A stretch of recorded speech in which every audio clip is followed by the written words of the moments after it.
В этом ролике мы рассмотрим, как создавались задние стенки трапециевидных ниш. Все данные говорят о том, что универсального способа не существовало. Это зависело от того, какой была кладка – однорядной или двурядной. И у каждого из способов было к тому же несколько вариантов. При двурядной кладке можно выделить три варианта. Первый. Задняя стенка представляет собой поверхность одного или нескольких блоков тыльного ряда. Поверхности блока в этом случае подогнаны или выровнены под один уровень. Второй вариант. Задняя стенка формируется выборкой в блоках обоих рядов. Поверхности тыльных блоков могут при этом образовывать еще и части боковых сторон ниши. Третий вариант. Используется специальный блок или вставка из того же материала. Такой способ применялся для кладок с неполным сопряжением тыльных сторон блоков. В случае однорядных кладок также наблюдается разнообразие вариантов. Чаще всего тыл ниши закрывался блоками подходящей конфигурации. Этот способ использовали для формирования тыльных сторон в нишах, расположенных на платформах. Иногда при взгляде на такие кладки создается впечатление многорядности. Однако они делались изменением направления кладки без общего увеличения в ней количества рядов. В Тамбомачае можно увидеть еще один вариант. В качестве задней стенки здесь использована выступающая часть скального основания. Естественные углубления в ней заполнены и выровнены полигональными блоками. В разных комплексах встречается совершенное сходство конструкции задних стенок ниш. Например, при взгляде на ниши в Саксуэмане и в Вальянтайтамбо создается впечатление, будто их делала одна и та же рука, один и тот же инструмент. Аналогичные решения можно видеть и в Мачу-Пикчу. Они похожи абсолютно, несмотря на то, что в одном случае использовались известняковые блоки, а в другом – гранитные или андезитовые. В однорядных кладках, применявшихся для возведения стен зданий, использовался и другой оригинальный способ. Например, в стене храма трех окон в Мачу-Пикчу есть три сквозных проема, а по бокам от них, на равных расстояниях, находятся два участка кладки, имеющие форму трапеций. Если заглянуть с внутренней стороны, то увидим на этом месте ниши. Здесь тыльные части создаются вставками из плоских плит соответствующей конфигурации. Нижние доли также выполнены специальными вставками. В связи с этим кажется вероятным, что и три проема могли бы быть оформлены также. Как видим, не существовало какого-то универсального способа формирования задних стенок трапециевидных ниш. Просматривается ситуативный характер способа их создания. Но есть и пример, когда имели место заранее просчитанные логические действия, связанные с необходимостью дополнить задние стенки некоторыми деталями. Это мы можем наблюдать в храме 10 ниш. От храма сохранилось на сегодняшний день немного. На искусственной платформе имеются фрагменты боковой и торцевой стен разрушенного сооружения, которые выполнены полигональной кладкой. Торцевая стена имеет трапециевидный проем, а на боковой неплохо сохранился ряд из 10 ниш. Это было длинное и узкое сооружение.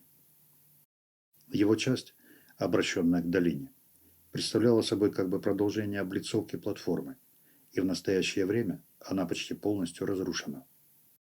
От нее имеется теперь немного блоков нижнего ряда двурядной кладки, на которых можно наблюдать вскрытые плоскости бывших сопряжений. Стены торцевая с нишами выполнены также двурядной кладкой из блоков свободной формы. У уцелевшей части сооружения есть интересная особенность. Ряды ниже ниш имеют уклон вовне сооружения, а ряды с нишами и выше наклонены в обратную сторону. У них обычный для полигональных сооружений наклон вовнутрь строения. За счет этого стена имеет эксклюзивный ломаный вид. Игра наклонов позволяет предположить, что ряды кладки ниже ниш могли контактировать с внешней стороны со скальным основанием или насыпью, а выше него внешняя сторона здания была открыта, и у нее был обычный для полигональных сооружений вид с уклоном вовнутрь храма. В пользу такого предположения говорит наличие прохода за стену, оформленного в виде ворот, и наличие ступеней справа и слева за проходом, а также явно наносной характер смеси из камней, грунта и блоков со стороны скального основания.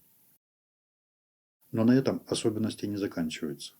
Главное заключается в том, что у половины ниш на задних стенках присутствуют соски. Сосок в нише – достаточно редкое явление. Встретить такую деталь можно еще, например, в Мачу-Пикчу, в храме трех окон.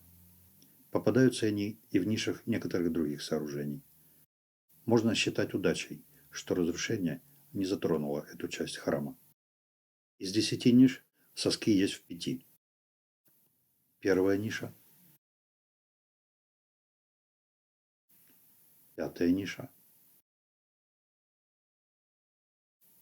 шестая ниша, восьмая ниша, 10-я ниша. Некоторые детали расположения сосков сразу бросаются в глаза. Например, они имеются только в тех нишах, где задняя стенка образована поверхностью одного блока. Во-вторых, все соски находятся в нижней части ниш. Нет ни одного соска, который находился бы в верхней части или в центре ниши, либо вплотную примыкал бы к боковой, нижней или верхней ее части. Очевидно, что соски занимают нижнее положение относительно конфигурации самих ниш. И это означает два возможных варианта их исполнения. Первый. Предварительное изготовление соска на блоке, который впоследствии занимал бы место вкладки. Второй. Создание соска из материала блока задней стенки. С первым вариантом, когда блок поступал бы в кладку с уже имеющимся на нем соском, есть определенные проблемы. Если бы это был вариант, когда задняя стенка создается вставкой, как в храме трех окон, то можно было бы допустить, что сосок находится в нижней части вставки, и все правила тогда были бы соблюдены. Но здесь мы имеем не вставки. В этой кладке все блоки имеют свободную форму, и ниша сделана с помощью выборки в обоих рядах блоков.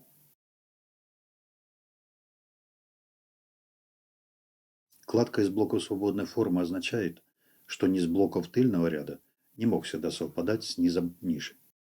То есть, если соски присутствовали на блоках тыльной стороны изначально, то они не могли бы всегда так четко занимать одно и то же положение в нишах. Более того, похоже, что готовый сосок, если бы стоял вопрос его сохранения на заготовке и расположения в строго определенном месте, здесь только осложнял бы задачу. Неизбежно возникала бы и трудность другого плана. Если допустить, что сосок – это остаток перемычки, свидетельствующий о карьерных работах, то строителям приходилось бы планировать и местоположение перемычек, и остальные особенности конфигурации будущих блоков еще до начала их изготовления. Необходимо было бы учесть все неминуемые изменения профилей блоков во время создания полигональных сопряжений, учесть природные дефекты на изготавливаемых блоках, учесть дефекты, возникновение которых вероятно при транспортировке, и учесть дефекты, возможные при самой укладке. И все это ради того, чтобы блоки с сосками оказались бы расположены строго на месте будущих задних стенок ниш. Задача, прямо скажем, непростая и вряд ли рациональная и выполнимая. Гораздо более привлекательным поэтому кажется вариант, что сосок в нише создавался на месте, после того, как вырисовывались параметры самой ниши. И создавался он из материала блока, образующего заднюю стенку. В целом, если подвести некоторый итог рассмотрению элементов конструкции ниш, можно сделать следующий вывод. Создание задних стенок в нишах, создание боковых сторон а также и нижних долей ниш, носила ситуативный характер. По каким-то непонятным причинам, наиболее строго, и даже не считаясь со сложностью задачи, выдерживались только уровни верхних долей ниш и проемов.